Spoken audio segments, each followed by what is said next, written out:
Okay, onward and upward. I'm going to start out between centers and make it round and then turn a tenon on it to go in my chuck. Really, this is they call it a Sorby Steb center that just fits in the chuck. So I could be using any kind of a drive center that's got the Morse taper. But this is really quick as far as you're going to do several of these. It's quick to put it in there, and it really grips nicely. So I've already got the centers marked. If I can find it.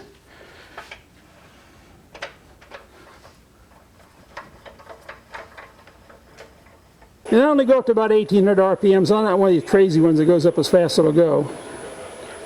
I got I think it's called a Continental Gouge. It's just about my favorite roughing tool.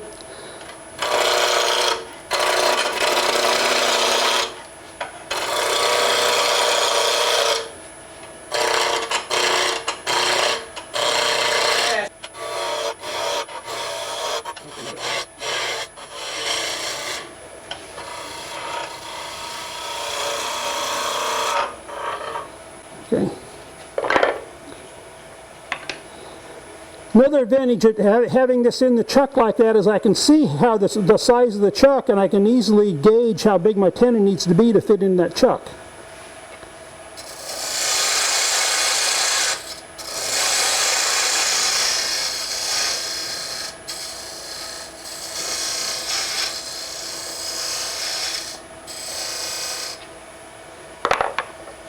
And on these jaws, these are the Sorby, this is a Nova G3 chuck.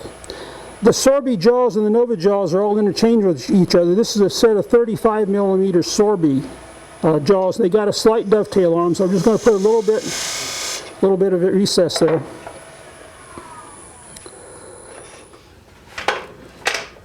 The inside is dovetailed on this one. Yeah, the very first part of it is dovetailed. I don't know if you can see. Probably not. You probably can't see in there, but yeah, it's got about maybe about a quarter of an inch or less that's dovetailed on the inside. And then it's smooth after that. Yeah, it goes straight back. Well, actually, it's got some jaw. It's got teeth, sort of like what the one-way Talon, or the one-way, the 250 millimeter one-way jaws. They've got two rings, not really threaded, but there's two rings in there. It's got the first part here is dovetail, and then it goes back flat. But it's got two rings in there also to grip it.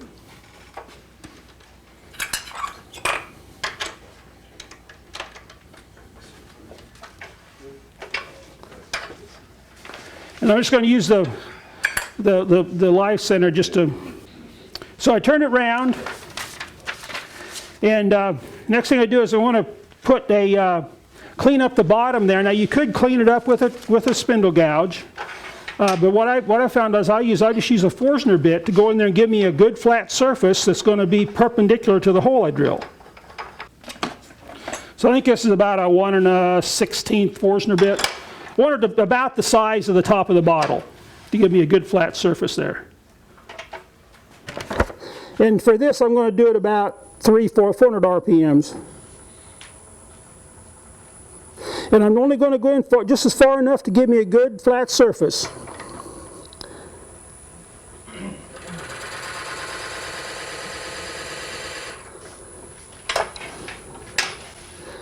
So there I got a nice flat finished surface that's going to be the bottom of my stopper. Like a pinball. Yeah. What do they call that thing that you put to clean up the bottom, the brass tube? Okay. I'm going to drill a hole now that I'm going to thread. So depending on what kind of stopper you're doing, you drill different size holes. For the Cork with the dowel is 3/8, so you drill a 3/8 inch hole for that. I'm going to be drilling a hole, and if I was going to be drilling a hole for the Dowels that comes with the silicone stoppers out here, it uses a 23/64, so the paper in it tells you the size of drill to use. The Berea stopper, that's got a 1/4 20 thread on it, and one of the catalogs that sells that stopper, they had a 6 millimeter drill bit that they sold with that, so I presume that 6 millimeter was the proper size drill to use for a 1/4 20. For the one I'm going to do now, it's the 3/16. I'm going to drill 11/32 hole.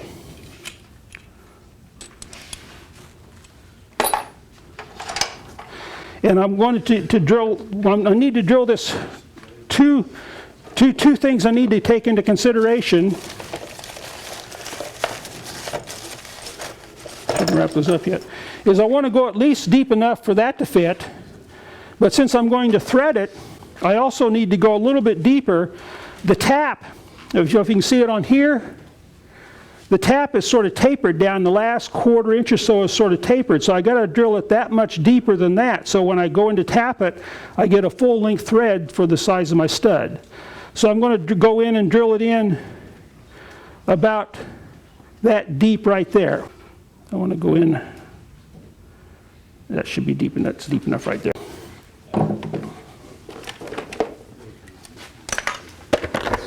Okay, for drilling this hole, again, it's going to be about 400 or 500 RPMs.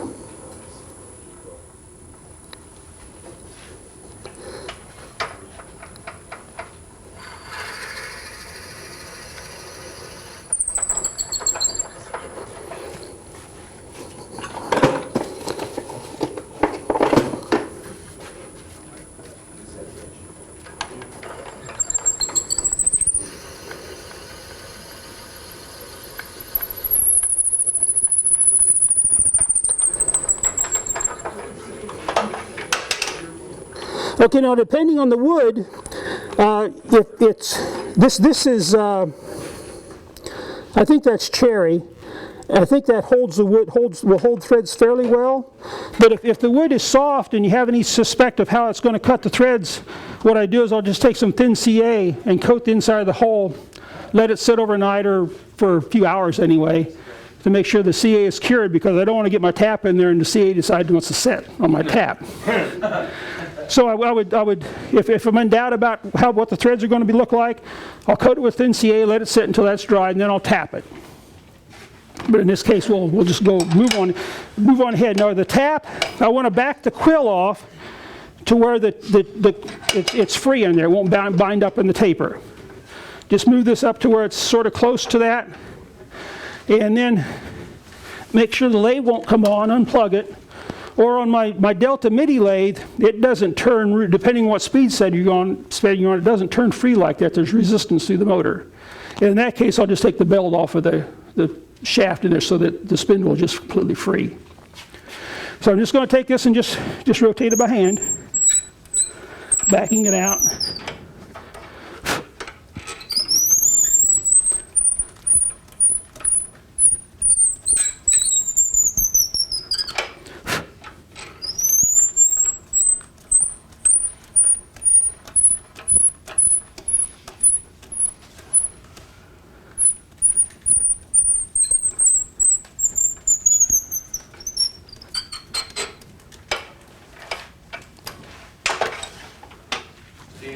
On any of these metal stoppers, can you just feed the threads in without tapping them? Yeah. If you want to put the stopper in and glue it in and never take it out, yeah. Well, I like mine because I'll make my stoppers like that. And then let's say when I sell a stopper, they pick what they want to go on it. So I want to have some nice threads in there. Now there's a little bit of tear out in there, but now what I would do with that now, once I got that threaded, I'd coat thin CA in there and let it sit, and then I would run the tap through again and clean it out.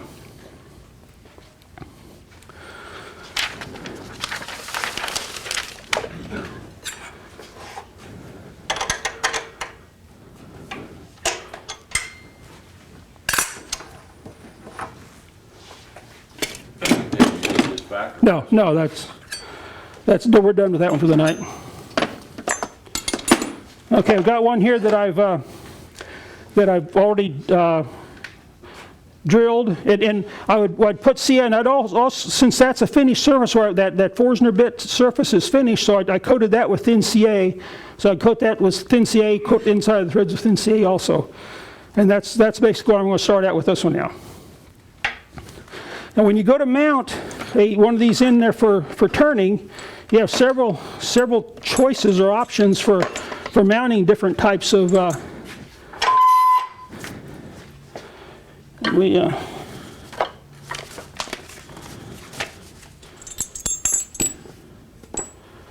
okay, for the cork and the silicone, we're just going to we would use just a collet. Got, you know, for 3/8 for the cork and a 1/2 inch for the silicone sleeve one, and then that would fit. It's threaded in here, and that would be held in with the drawbar. That's how you'd hold that in for the cork and the silicone. Then for threaded stoppers, there's a couple options. One is a Morse taper. This is a Ruth Niles spindle.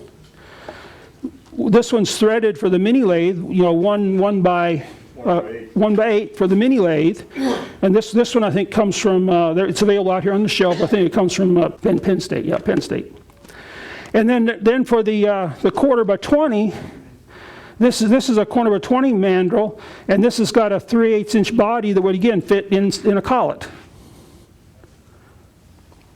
So those are some of the different options. Then you can make your own. You know, I don't know if you've seen me do my when I did the Christmas ornaments. I had the little block here. It had a 3/8 inch stud on it. You can make your own mandrel just with a block and a chuck, or you know, drill a hole in it with a 3/8 inch and put a 3/8 inch bolt in there and make your own mandrel. But we're going to use that one.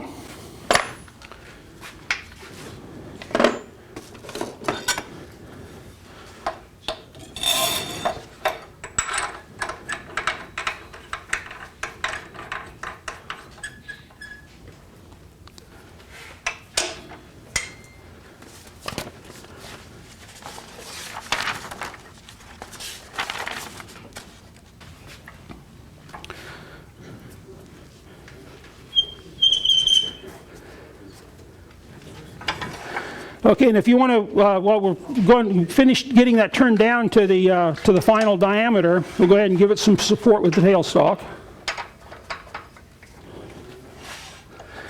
And my goal here is to get this down to about 1 3/8 inches in diameter. That's my overall diameter of the finished stopper.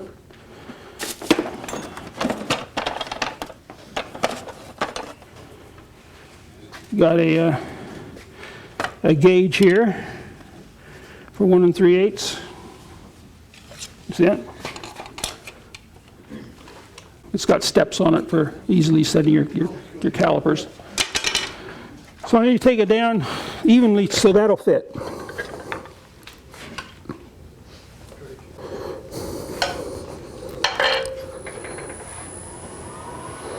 Going to go about to 1800 RPMs.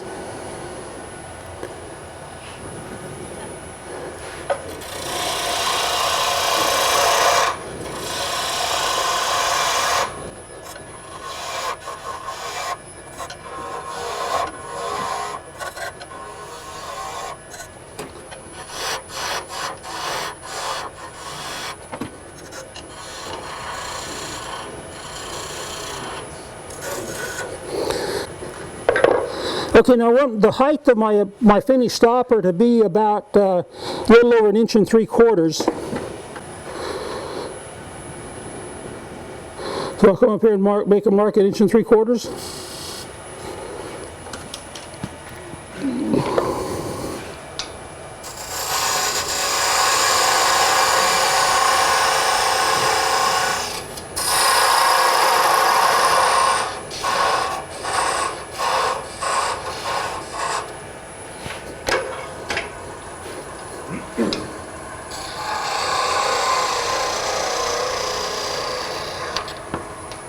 Go ahead and finish off the top here.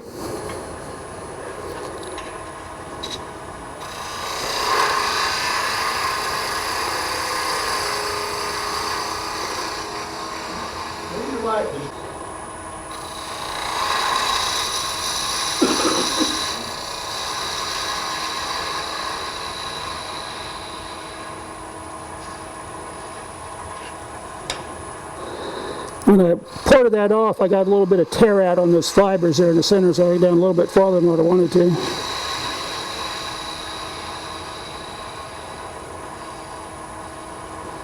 Okay.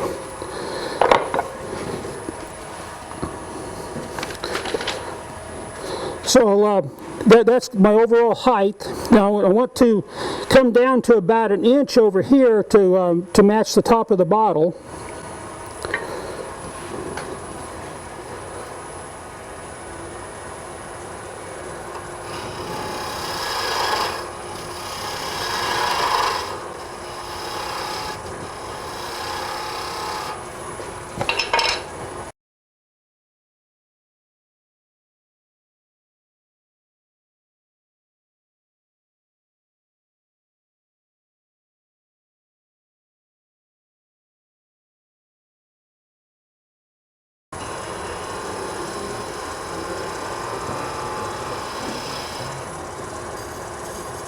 Okay, so that's the diameter of this. What I'm going to do now is I'm going to make this taper here. So that what I got my nice smooth surface there is going to be the tip of that part there. So I'm just going to come in here and just with the spindle gouge and just give me a little bit of a taper there. And the reason I put that taper on there is just I don't like what it looks like when it just comes down square and stops.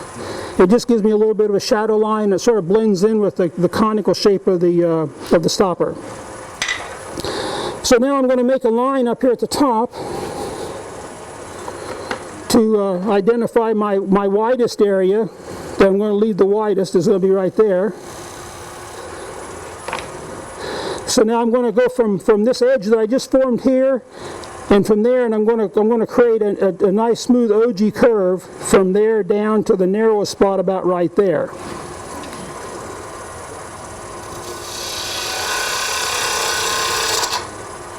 And then down here.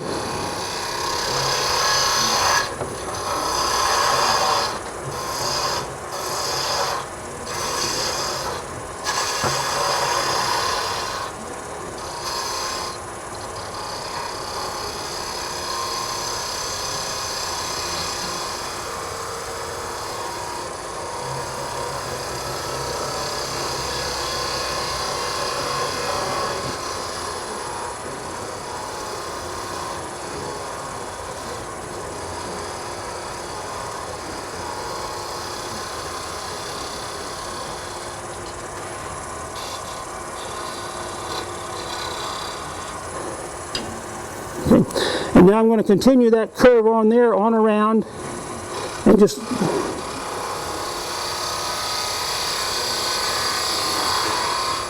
something like that. And then to sort of get rid of the doorknob effect there, I'm just going to do a little bit of a taper on the top.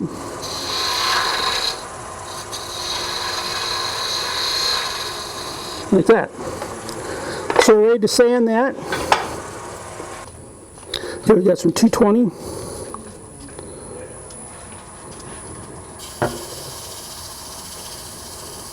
And you can see where as soon as you get rid of the rings, you know, you got the any cut lines left by the gouge is gone.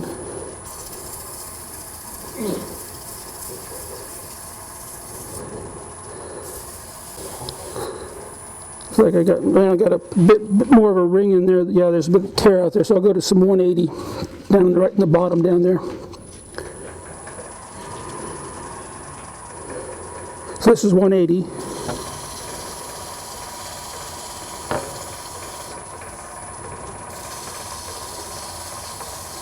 Okay, I just got it. We'll go back to the 220 again.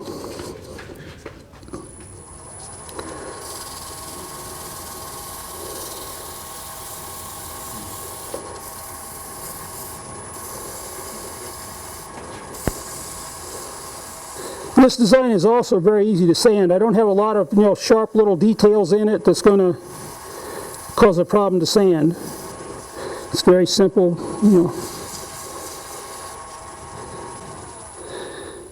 I still got a little bit of right on the tip there where the fibers tore out of the center. And we'll let that go. And then I'll go for some 320. Still got some pencil line there.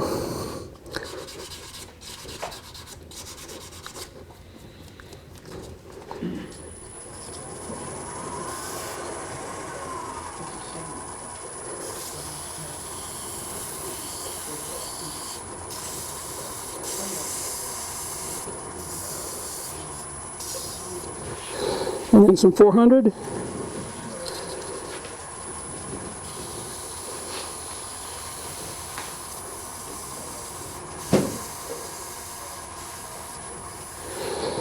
Okay, and then I've been using this Milan's Cellulose sanding sealer.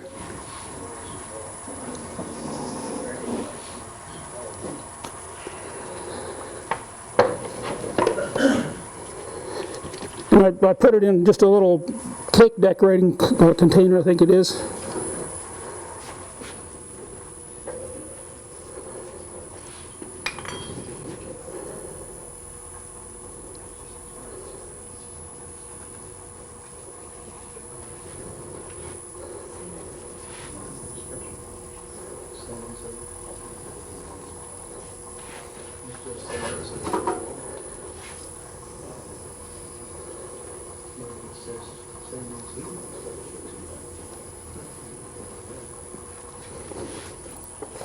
And then I'll use these non-woven steel pads.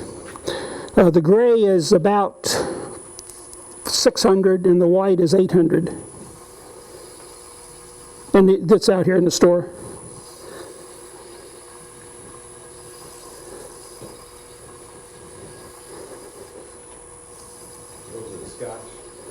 Well, they're not Scotch. They're non-woven pads like a Scotch-Brite pad.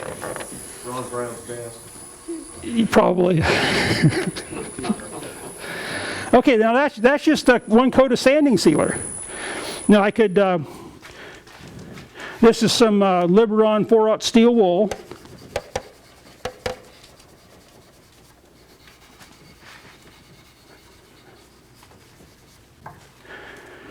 There we go. If you're just looking for a satin finish, well, I'll pass it around so you can see the threads also.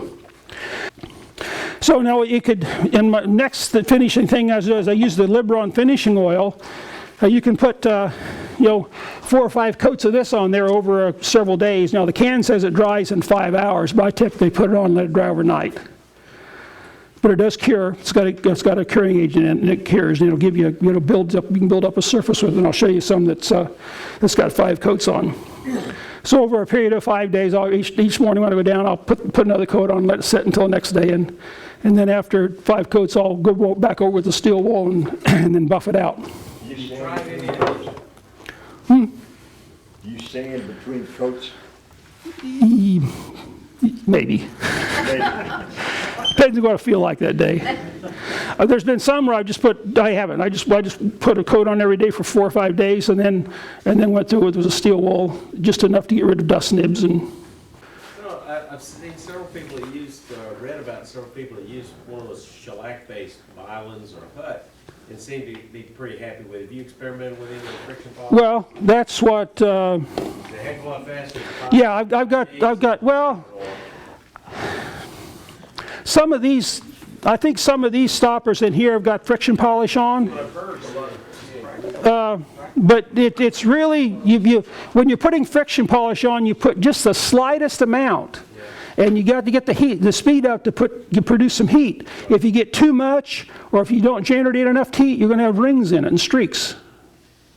Put a little alcohol on the bed and start over. Well, yeah, it could be.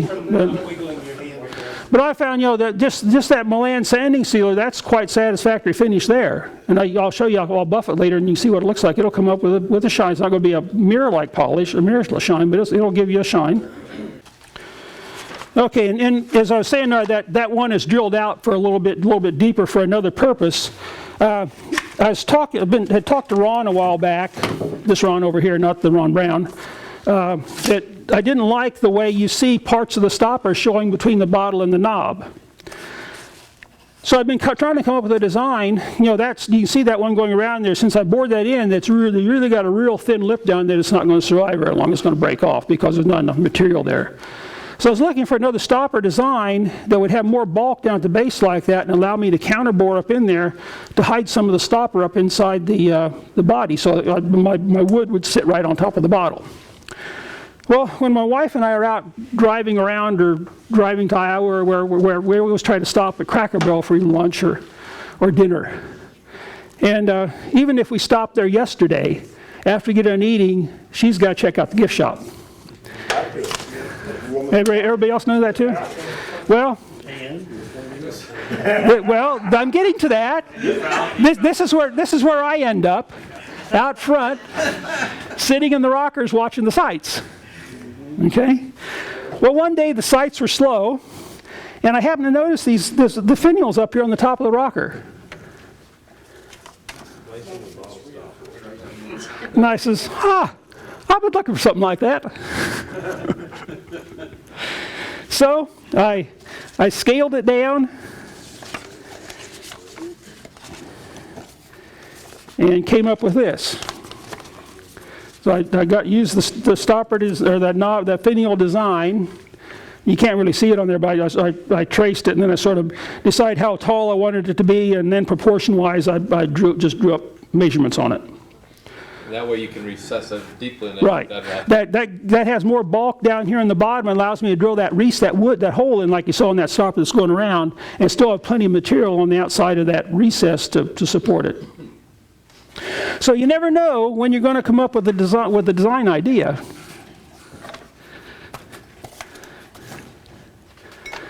Okay, so that's what we're going to now, is that type of a stopper.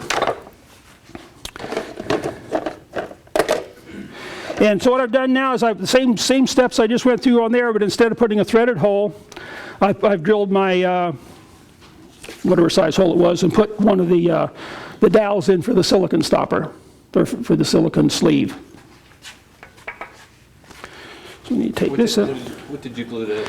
Well, waterproof glue. I think I just used medium CA on that, but I have used Gorilla Glue before, and I've used Type Bond 3, but any glue that's waterproof.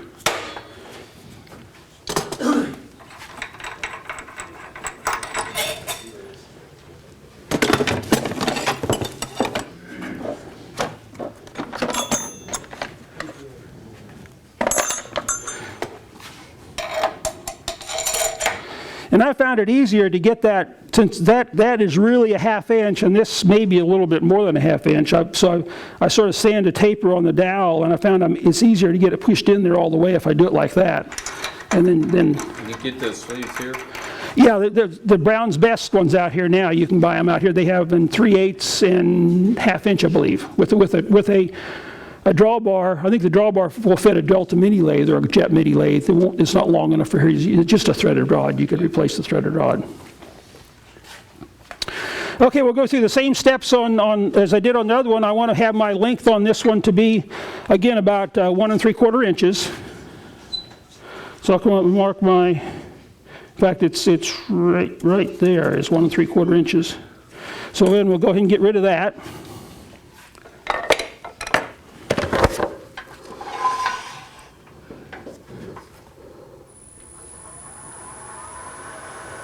Well, before we do that, it's not running real true. Let's bring the tailstock up and we'll get it running true first.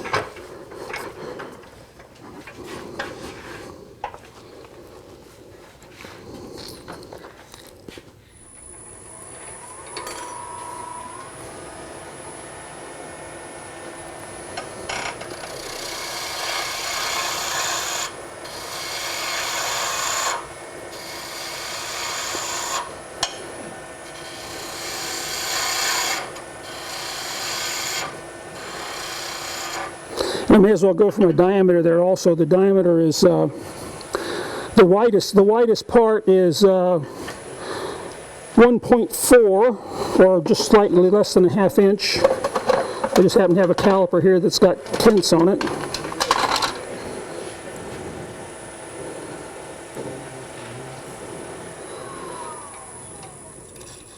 So I need to come down another good 1/8 of an inch.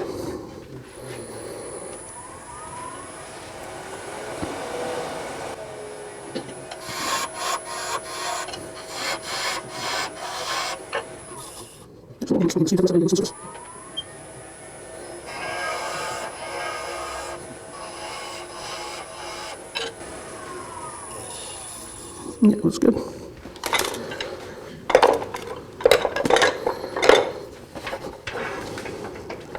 Okay, we'll get rid of this because my final height was right there at that shoulder. I'll go ahead and get rid of the top of that.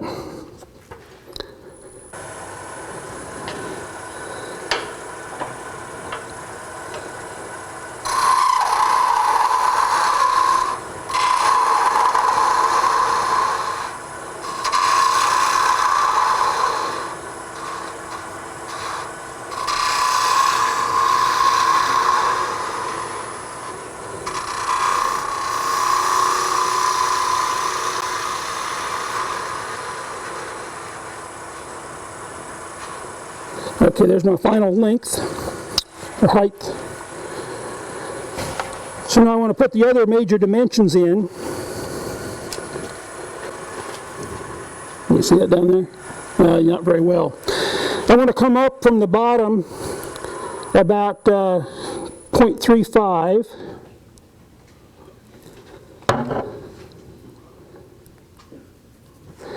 And then that's going to be the lower part of the knob. That's the widest part. And then the narrowest part at the neck in the middle is going to be 1.95 or 0.95. That's going to be my narrow part. And then the widest part at the top is at 1.2.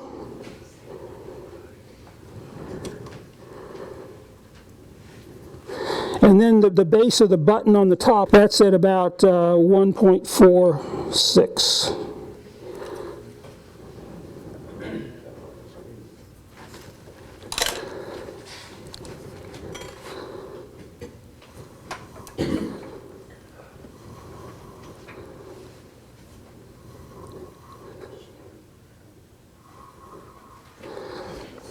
Okay, so I'm going to just get to the waste wood up there at the top. I want my diameter of my knob is about 1 inch. So I'll take this down to about 1 inch. In fact, I could use my caliper on that. I think it's already set to 1 inch. Yeah.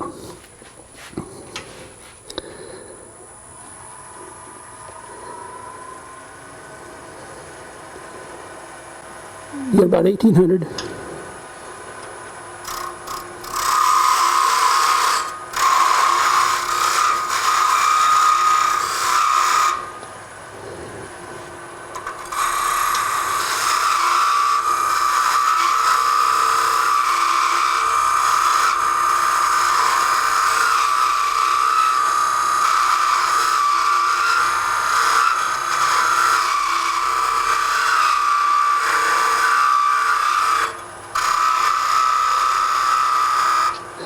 I'm going to take this mark here is my narrow part at the neck. I'm just going to take that down to a little bit, looking at this dimension over here, I'm going to take it down not quite as far as that. Okay. So now I'm going to, this is my high spot. You see it?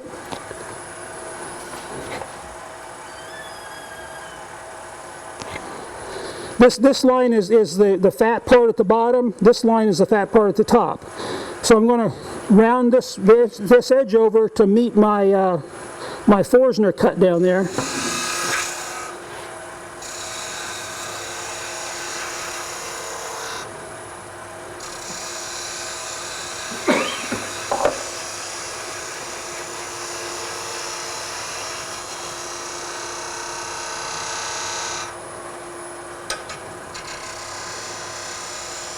And when I'm doing this, I'm watching up here at the top to see that profile develop. You can see it much better up there than you can down here. So as I'm going along, I'm looking at the curvature that I'm getting up there.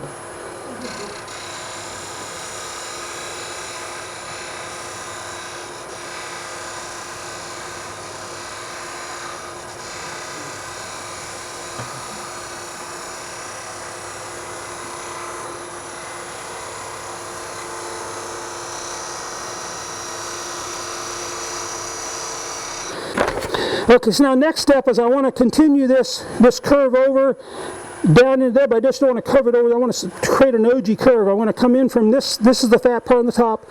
I want to come in more steeply here to make that sort of cap, ending up a little bit below that lower spot there, and then this curved around and sort of curve into there.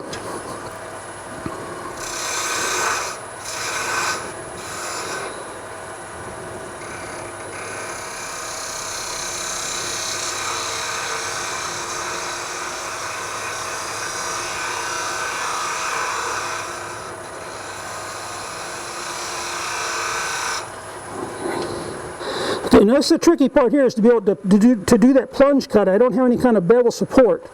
So when you're making that cut, your point, I'm going to be cutting right here on the point.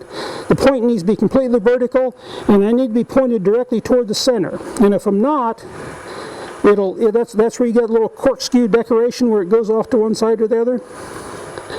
So I'm just going to get my thing started there. Come back and clean up some of this.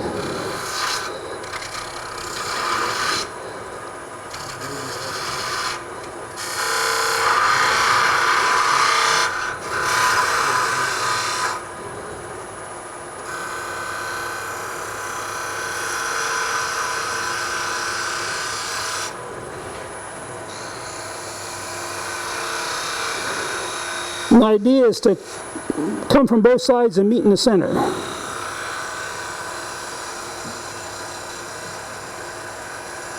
That's pretty good there. Okay, so now I'm going to round off now my from about right there. I'm going to round over to the base of the cap and then just sort of get rid of a little bit of that sharp edge. I still want to keep an edge there. I don't want it to completely round it off. So I'll just round that over just a little, slightly bit there.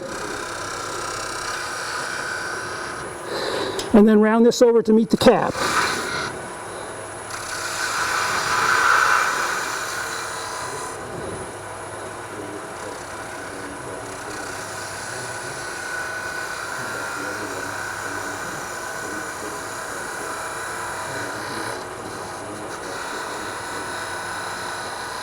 Okay, and now I want to just go ahead and round the cap over.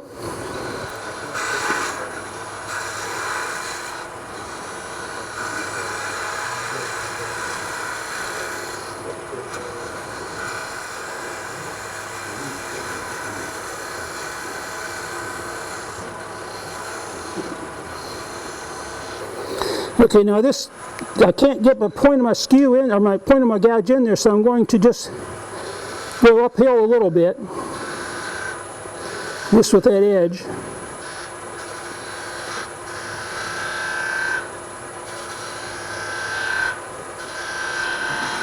And just sort of clean that out there.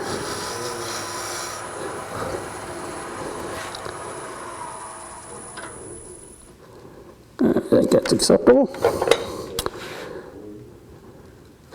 Okay, and when you're doing this point down here, it's better to leave a little bit of a tip there than it is an indentation. If there's a little bit of tip, you can easily sand it off, but if there's an indentation, you got to take all the wood off around it to get down past that. So we'll use some 180 to get that gone. And we'll just get rid of that little tip there.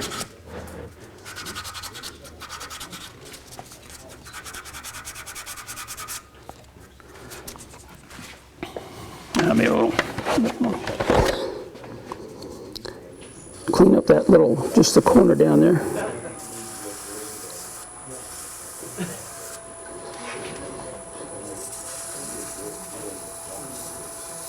Get rid of that pencil line with this.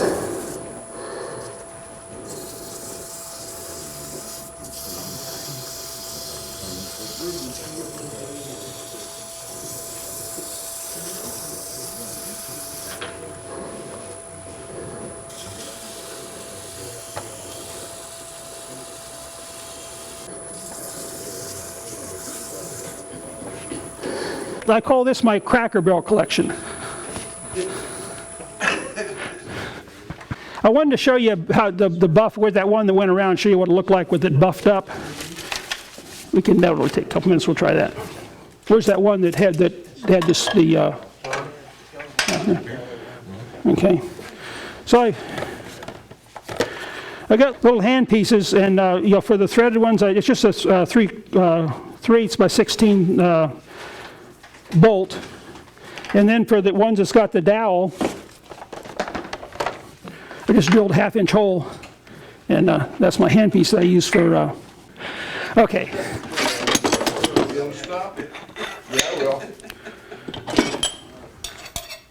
Actually, when sons of mechanics, they On that actually car, use don't them. know if you got a They lot get of trouble. back up themselves, but it's like seal it over. When it dry, Well, I was putting CA. I had a piece of wood that had a lot of nasty stuff on it, so I was trying to get the CA to soak down in it, and I didn't realize that some CA ran out of the bottom on my hand. Oh, Well, then I hit it with activator. oh no. That was not, didn't glue my hand, but it put a blister on my hand. Yeah. Oh, yeah. That Ooh. goes quick. That cooks it.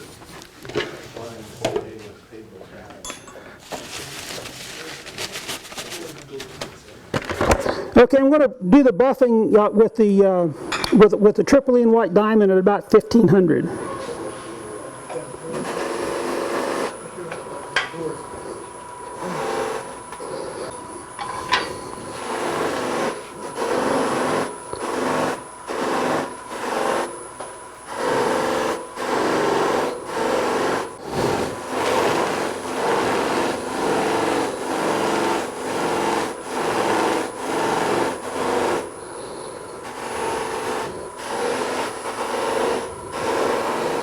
Okay, there's just with the triple E.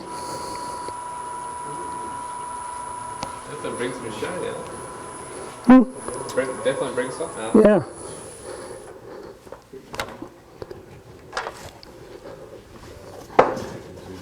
And the next step is white diamond.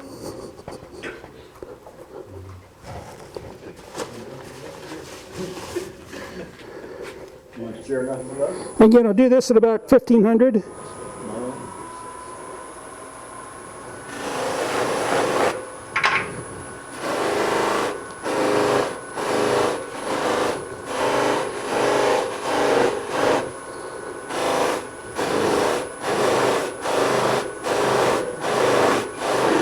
Okay, there's the white diamond.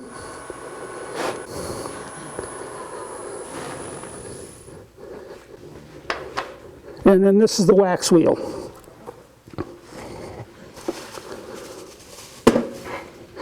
Now I'll do this a little bit slower, about 1200 RPMs.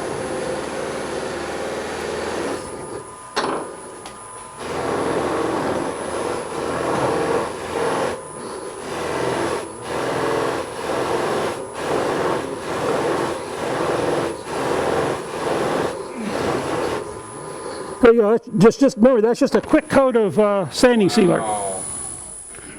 That's pretty good. Oh, I wanted to show you the stopper that I was showing you. This is a stopper. This is red cedar, and this has got about 5 coats of the Libron finishing oil on it. There's the light in. And since I've got that recessed up in there, it now fits right down on top of the bottle. No stopper showing anymore. Bottles here, drink. Well, I had to empty it. I didn't want to bring it in here with stuff in it.